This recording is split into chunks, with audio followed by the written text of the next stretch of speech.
Aujourd'hui à Lumière du Monde, en marche avec les peuples autochtones. Venez avec nous sur les plaines d'Abraham et au sanctuaire Sainte-Anne-de-Beaupré. Notre journaliste Frédéric y a fait des rencontres à la fois touchantes et profondes avec des personnes qui ont vécu de près ou de loin la réalité des pensionnats. Dans sa chronique, Antoine Malenfant parle du pardon, un élément nécessaire dans la longue marche pour la réconciliation entre l'Église et les membres des Premières Nations. Le dynamique Frédéric Barriot était à l'événement Coué. Il nous parle des fruits qui découlent des sessions organisées grâce au guide à l'écoute des voix autochtones. Bonne émission!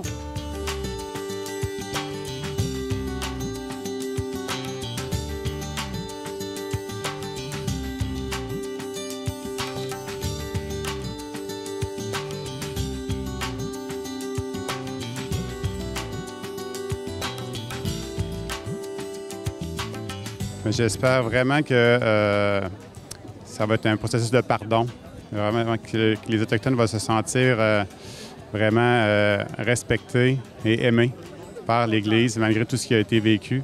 J'ai vécu dans d'autres villes, des plus grandes villes, où c'est vraiment le multiculturalisme. Accueillons les immigrants, mais accueillons aussi ceux qui étaient ici avant nous. Déjà reconnaître certaines fautes, certains péchés, ça c'est déjà un pas. Et le fait de vouloir se rassembler, se réunir autour d'une table pour en discuter, ça c'est un bon départ vers une bonne solution. J'aimerais que chaque personne qui a été blessée ou qui a des souvenirs troublés ait cette paix, cet amour que Jésus veut pour tout le monde. On est appelé au Québec à redécouvrir les Autochtones. Je pense. Ça va être surtout là-dedans, revaloriser leur culture à eux. Le thème de cette émission nous a été inspiré par les évêques du Canada.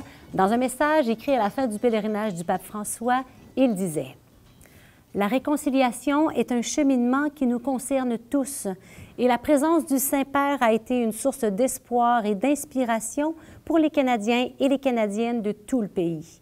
Nous tenons à remercier sincèrement les survivants et survivantes pour leur bravoure et leur ouverture à participer à ces rencontres avec le Saint-Père et les partenaires autochtones pour leur aide dans le processus de planification.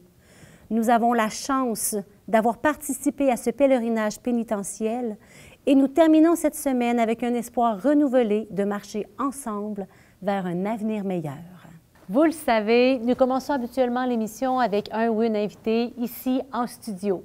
Toutefois, aujourd'hui, nous voulions laisser la place à plus de personnes, surtout que nous avons fait de nombreuses rencontres inspirantes sur les sites de la visite du pape. Je tiens à remercier les personnes qui ont accepté de nous partager comment, en tant que membre d'une communauté autochtone, elles recevaient les paroles et les gestes du Saint-Père.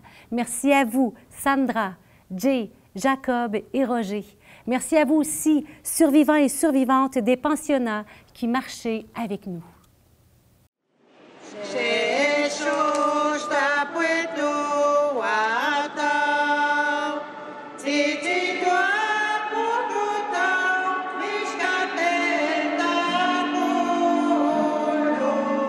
Ça va faire un cheminement pour moi. La guérison puis la réconciliation, c'est un long processus.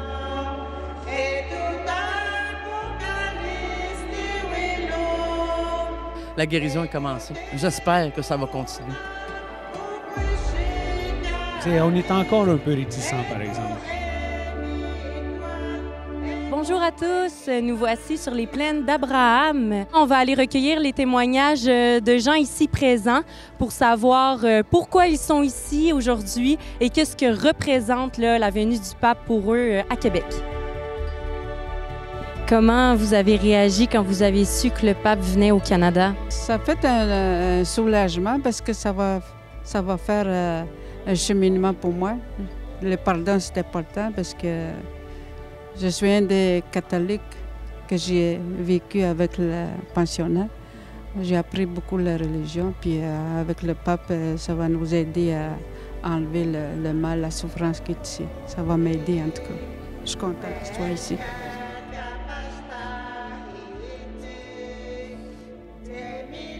Il est venu faire des excuses.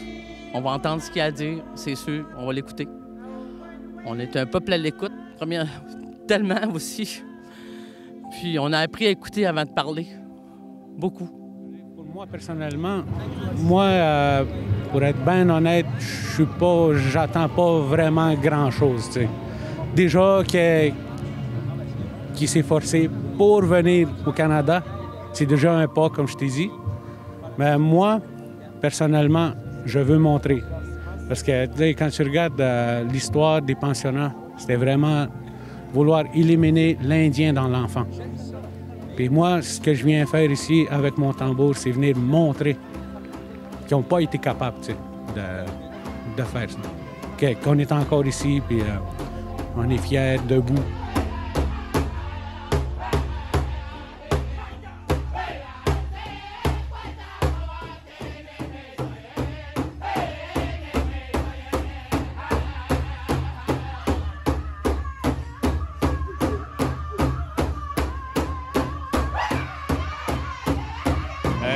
Moi, c'est Gilles Lonier-Mathias. Je suis directeur général de Poids-Moule-Michiganou et c'est moi qui ai initié le projet de la Grande Marche pour la guérison. Donc, il y a quelques semaines, on a mis en branle ce beau et grand projet. Puis aujourd'hui, ça l'a culminé ici sur les plaines d'Abraham.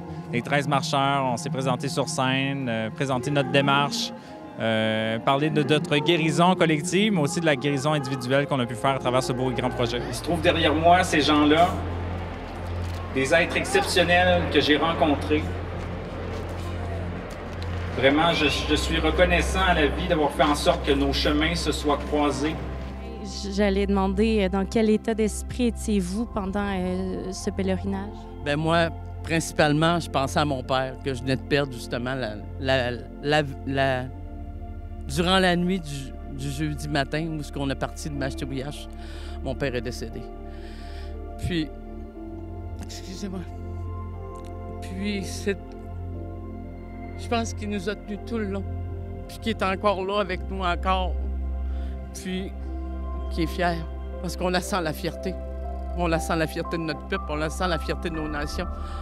À travers cette marche-là, ils ont été toujours à l'appui. Je vous cacherai pas, là, j'ai eu des moments de doute. Tu sais, je pense que il y a un peu une forme de méditation dans tout ça, là, justement, de s'arrêter, puis de voir, tu sais, moi, j'en suis où par rapport à ma guérison personnelle. On le sait, là, dans les communautés, il y a énormément de traumas intergénérationnels. On parle énormément des survivants des pensionnats, puis ce sont eux les premiers à avoir été impactés par la politique des pensionnats. Par contre, dans nos communautés, il y a encore des traumas qui sont présents. Je pense que nous, la jeunesse, je parle à mon nom, là, je me sens particulièrement interpellé. Je pense que moi, à mon échelle, à mon niveau à moi, j'ai aussi mon chemin à faire pour cette guérison collective. Je pense que c'est important de se sentir impliqué en tant que jeune. Ça fait partie de notre histoire. C'est important de la connaître, cette histoire-là, puis de se l'approprier aussi. Parce qu'aujourd'hui, moi, je connais pas ma langue. J'ai pas été plongé dans ma culture autant que je le souhaite. Je suis dans un processus de réappropriation, donc ça a été une occasion pour moi de m'arrêter puis de faire un peu le bilan par rapport à ça, sur qu'est-ce que je peux faire pour la suite, justement pour mieux me réapproprier ma culture. Très fier, très fier. Mon cœur de mère est comblé avec mes enfants. Ils sont merveilleux. Est-ce que vous savez d'où lui est venue cette idée de faire ce pèlerinage?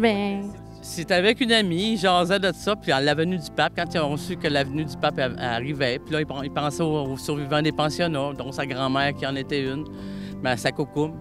Puis il m'a demandé, quand je suis allé le visiter justement au début juillet, il dit « Neka, il dit, tu penses-tu que c'est une idée folle, là, il dit faire ça? » Je dis « Mon fils, il dit, peu importe l'idée, essaye-le, vas-y. » Il dit « J'ai pas beaucoup de temps. » Bien justement, commence tout de suite, tu vois ça? Puis je suis fier, il a réussi. Ils ont tous réussi, jusqu'au bout. Avec la marche qu'ils ont faite, la guérison a commencé. C'est un processus de guérison, c'était pour un processus de guérison. Puis j'espère que ça va continuer. Alors, vous pouvez voir en arrière de moi les images de l'avion du pape qui vient d'arriver à Québec. Tous les yeux sont tournés vers les écrans en ce moment.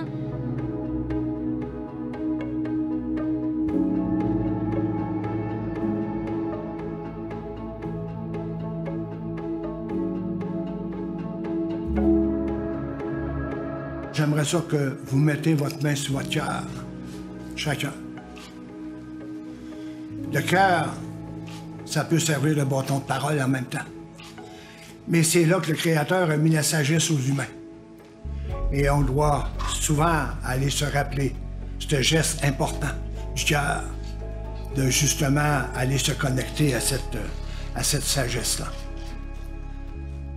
Avec cette visite, vous envoyez un signal au monde. Vous et l'Église catholique romaine marchez avec nous sur les chemins de la réconciliation, de la guérison, de l'espoir et du renouveau. Ce que j'ai vu jusqu'à présent au cours de cette visite me remplit d'espoir.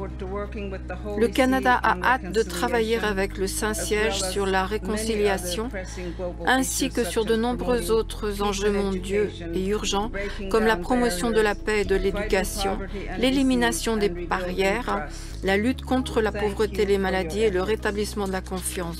Je vous remercie de vos efforts. Merci à tous les Canadiens d'avoir entendu et répondu à l'appel de la réconciliation. Dans ce système déplorable défendu par les autorités gouvernementales de l'époque, un système qui a séparé tant d'enfants de leurs familles, dans ce système, plusieurs institutions catholiques locales ont été impliquées. Pour cela, j'exprime ma honte et ma douleur. Et aux côtés des évêques de ce pays, je réitère ma demande de pardon pour le mal commis par tant de chrétiens contre les peuples autochtones. Pour tout cela, je demande pardon.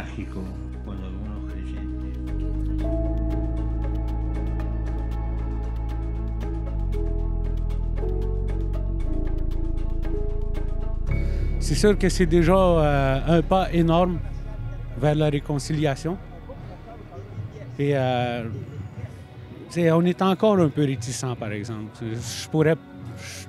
Je me permets de parler pour plusieurs personnes que je connais, parce que j'ai eu la chance de parler avec ce monde-là qui ont été atteints vraiment au premier degré, je pourrais dire. Là. Est-ce que de participer à cet événement aujourd'hui, ça va vous aider dans votre cheminement de réconciliation? Disons que oui, parce que, comme je t'ai dit tantôt, on chante pour le peuple, pour ceux qui n'ont pas été entendus, qui n'ont jamais eu la chance d'être entendus. On chante pour eux.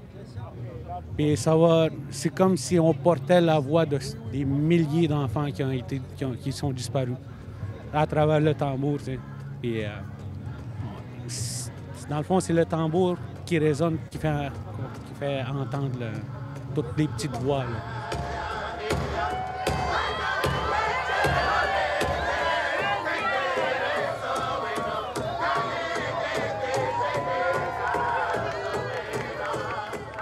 Nous voici devant la basilique Sainte-Anne-de-Beaupré. Nous nous trouvons dans l'espace réservé aux médias. Comme vous pouvez voir, le site commence tranquillement à se remplir. Dans quelques heures aura lieu la messe de réconciliation que donnera le Saint-Père. Nous vous invitons à nous suivre dans ce périple aujourd'hui.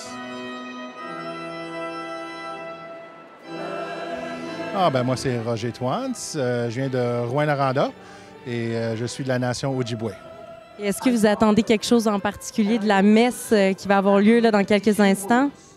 Je suis sûr que ça va être une belle messe. Moi, je m'attends que ces paroles soient comme dans ce qu'il a dit depuis qu'il est ici, là, le pardon, l'espérance, le côté de l'espérance de son thème aussi. Parce que c'est important aussi, c'est d'avoir de l'espérance. Parce que c'est juste ça qui va nous aider là, à guérir. Si on n'a pas d'espérance, si on n'a pas de chemin à aller vers, ça aboutira pas à grand-chose.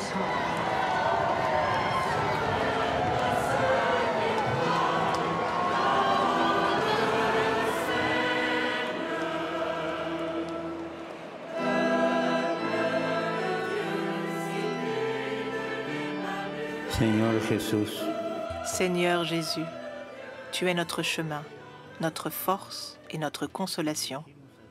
Nous nous adressons à toi, tout comme les pèlerins d'Emmaüs. Reste avec nous, car le soir approche et déjà le jour baisse. Reste avec nous, Seigneur, quand l'espérance s'amenuise et tombe sur nous la nuit noire de la déception. Reste avec nous, Jésus, car avec toi, notre sentier emprunte une nouvelle direction. Et depuis les voies sans issue de la méfiance, renaît l'émerveillement de la joie. Reste avec nous, Seigneur, car avec toi, la nuit de la douleur se fait aube radieuse de vie. Simplement, nous le disons, reste avec nous, Seigneur, car si tu marches à nos côtés, alors l'échec s'ouvre sur l'espérance d'une vie nouvelle. Amen.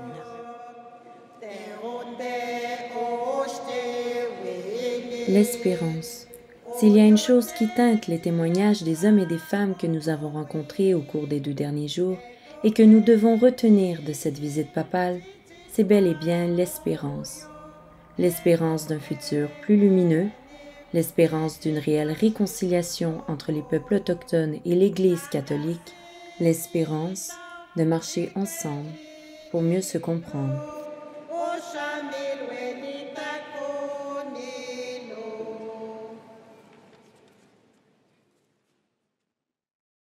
Antoine Malenfant est le rédacteur en chef de la revue Le Verbe. C'est aussi pour nous un précieux collaborateur. C'est une grande joie de le retrouver après ces quelques mois de pause.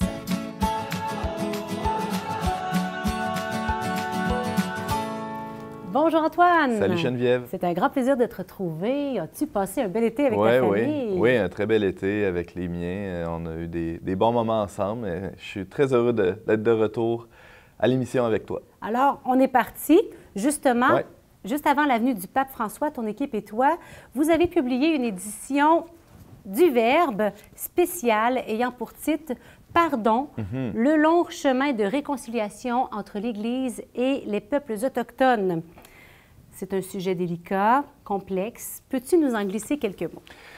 Oui, c'est vrai que c'est un sujet délicat et fort complexe, mais on a décidé de faire comme on fait d'habitude, c'est-à-dire aller sur le terrain, voir qu'est-ce qui se passe dans les communautés autochtones, voir comment la réalité est vécue sur le terrain. Parce qu'il y a un danger avec ces sujets-là complexes, c'est de rester au niveau des idées. Je pense que c'est important de réfléchir aux enjeux soulevés par tout ce qu'on a vu dans les dernières années, les révélations, tout le brassage aussi historique qui se fait.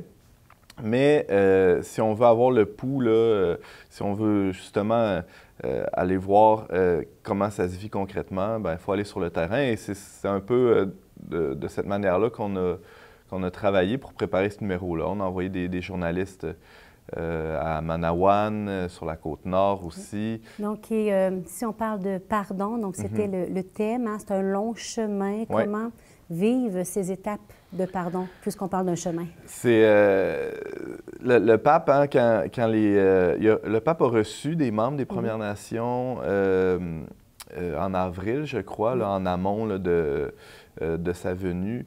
Il a parlé de l'importance des actions concrètes. Hein. J'y reviens, j'ai l'air de tourner en rond, là, mais c'est quand même important. Et je pense que dans son cas, les bottines ont suivi les babines. Hein? Les mocassins. Les mocassins, c'est intéressant parce que malgré son âge avancé, son état de santé assez précaire, le pape a décidé de faire ce pèlerinage-là. Donc, c'est très concret, en chair et en os. Il est venu ici demander pardon.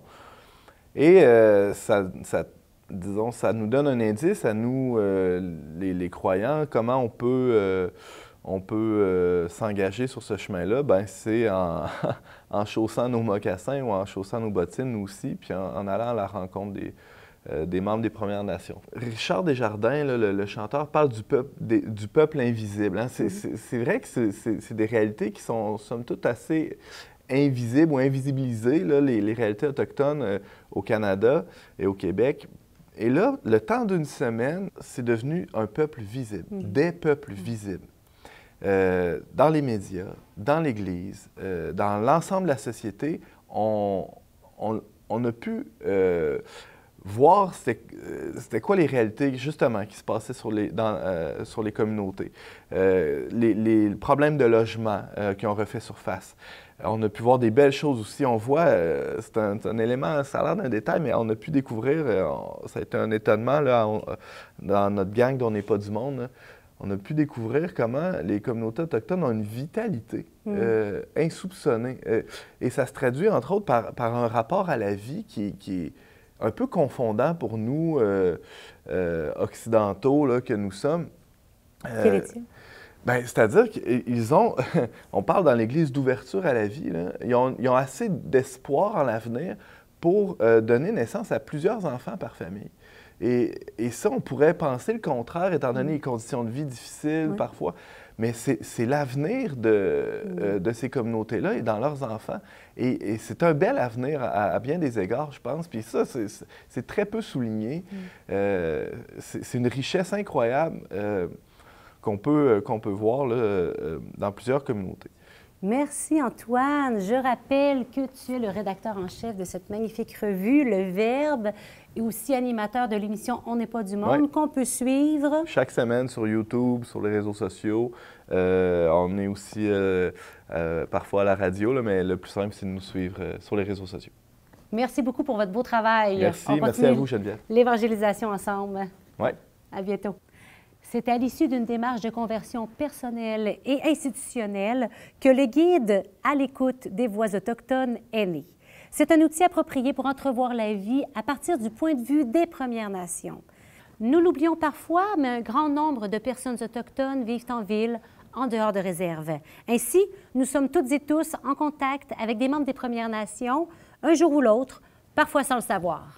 Dans ce reportage, nous rencontrons Frédéric Barriot. Il est historien et responsable de la recherche au Centre Justice et Foi à Montréal. Il nous parle des fruits qui découlent des sessions organisées grâce au guide. Alors, on est à l'événement Coué, à la rencontre des peuples autochtones. Une très belle journée. Ça a toujours lieu à chaque année autour du solstice d'été, autour du 21 juin. Et puis aujourd'hui, on profite de cet événement-là pour rencontrer M. Frédéric Barriot du Centre Justice et Foi à Montréal. Et puis ensemble, on va parler d'un guide qui s'appelle « À l'écoute des voix autochtones ». Allons le rencontrer.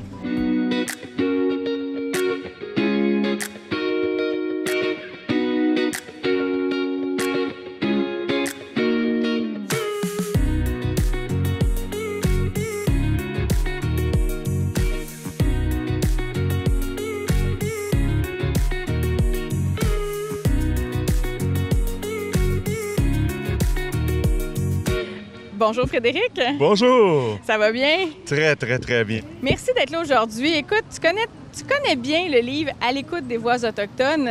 Pourrais-tu me dire comment ce livre est né? Donc, c'est le fruit d'une démarche, en fait, des Jésuites du Canada. Il faut savoir qu'ils ont eu un pensionnat autochtone dans le nord de l'Ontario, à l'île Manitoulin. Et ça a été vraiment... Bon, ils ont évidemment eu un règlement hors cours pour les abus qui avaient été perpétrés là, mais ça a été vraiment le point de départ vraiment d'une démarche, je dirais vraiment une démarche de conversion, non seulement personnelle, mais institutionnelle. Donc, ils ont fait vraiment de la réconciliation avec les premiers peuples. Leur priorité pastorale absolue, c'est dans ce contexte-là que ça avait fait vriller la manchette. Ils avaient fait notamment un pèlerinage canadien en canot dans lequel il y avait autochtones, francophones, anglophones qui ramaient ensemble. Et à l'issue de tout ça, ils ont vraiment eu l'idée de créer, donc à la faveur de ces cercles de dialogue qui se sont faits autour de feu de camp tout au long de ce pèlerinage-là, donc créer une démarche vraiment pédagogique, vraiment de dialogue. Donc, le guide est né comme ça et ils ont invité comme ça donc des francophones, des anglophones et des autochtones d'un peu partout à travers le pays. Et c'est dans ce contexte-là que je me suis joint à l'aventure. Alors, j'aimerais savoir, en gros, de quoi parle cette démarche-là? Il y a combien d'ateliers? Peux-tu nous donner quelques détails? Comme le nom l'indique, donc, ça dit à l'écoute des voix autochtones, tous les textes qu'on va lire, en fait, dans ce guide-là, il s'agit d'un guide, d'un document écrit, bien entendu, ont été écrits par des personnes autochtones. Donc, ça se divise en 3 parties, je dirais. La première partie qui est vraiment le monde avant le contact avec les Européens. Donc, on voit le monde à partir du point de vue des Autochtones, que ce soit la langue, le rapport à la famille, au territoire.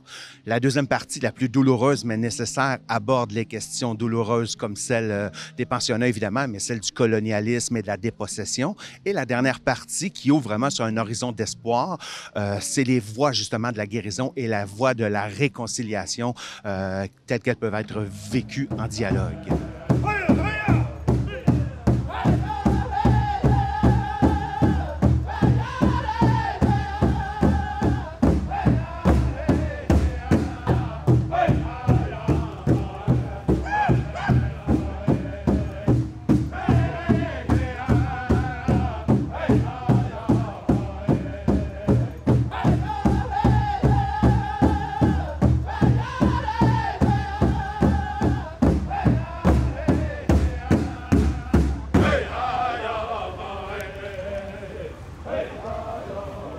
Alors là, je suis vraiment curieuse. Par exemple, dans un milieu où il n'y a pas de communauté autochtone à proximité, ce serait quoi la pertinence d'approfondir ce guide-là en communauté, en groupe?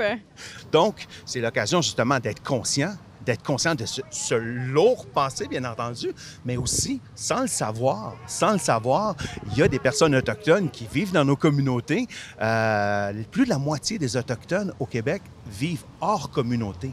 Donc, j'ai presque envie de dire que ça nous regarde de tous et toutes. Et c'est l'occasion, justement, d'aller à la rencontre. Les centres d'amitié autochtones qu'il y a dans à peu près toutes les grandes villes dit quelque chose de cette présence urbaine des Autochtones. Donc, ça nous regarde, je dirais, encore plus en tant que chrétiennes et chrétiens. J'aimerais savoir, là, pour toi, là, c'est quoi ton souhait ou ton espérance suite à la visite du Saint-Père ici au Canada? On est nombreux à dire que c'est le commencement de quelque chose. C'est non pas une ardoise qu'on va effacer du jour au lendemain. Au contraire, c'est le début. C'est le début. Moi, je sens que dans ces excuses-là, celles des évêques qui les ont précédées de quelques mois, c'est l'occasion justement de faire ces pas de plus, en se sentant, je dirais, autorisé en tant que chrétienne et chrétien de les faire ces pas-là. On a longtemps été vraiment menottés par la honte, le repentir, tout à fait légitime, évidemment, mais avec ces pas-là qui sont faits, il n'y a plus aucune raison de ne pas faire vraiment ces gestes significatifs vraiment pour aller encore plus de l'avant dans cette démarche.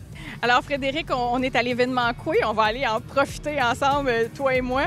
Puis, on va découvrir des choses, j'imagine. Bien oui, on a un condensé, en fait, des cultures des 11 nations autochtones avec lesquelles on cohabite sur ce territoire. Bien, allons-y! Bien, parfait, merci! Allons-y! Dans les suites de ce pèlerinage de réconciliation du pape François au Canada, la participation à ces sessions et l'animation dans nos communautés sont de belles façons de s'ouvrir à la spiritualité de la rencontre, dans un climat d'écoute authentique et de respect. Merci de votre présence aujourd'hui. Je souhaite que tous nous continuions à nous mettre en marche, à ouvrir nos horizons, à aller à la découverte des cultures autochtones avec une saine curiosité. Je vous souhaite une belle semaine. Dans notre prochaine émission, vous ferez la rencontre de la plus jeune journaliste de l'histoire de ECDQ.tv, Marguerite, 3 ans. Et moi, je vous dis à la semaine prochaine.